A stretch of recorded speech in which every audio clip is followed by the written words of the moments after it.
விடாமுயற்சி படம் கிட்டத்தட்ட பிரேக் டவுன் படம் தான்.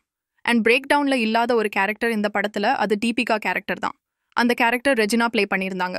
அவங்க இப்போ ஷூட்டிங் ஸ்பாட் வீடியோ ஷேர் பண்ணி விடாமுயற்சி பத்தி ஷேர் பண்ணியிருக்காங்க. ஆன்டாகனிஸ்ட் ரோல் ப்ளே பண்ணி அது ஆடியன்ஸ் விரும்புறது சிலருக்கு மட்டும்தான் நடக்கும். அதுல ஒரு ஆளா நானும் இருப்பேன்னு நான் எதிர்பார்க்கவே இல்லை. ஆனா இது யாரு திட்டம் போட்டிருந்தாலும் இது ரொம்பவே த்ரில்லிங்கா இருந்துச்சுன்னு சொல்லியிருக்காங்க.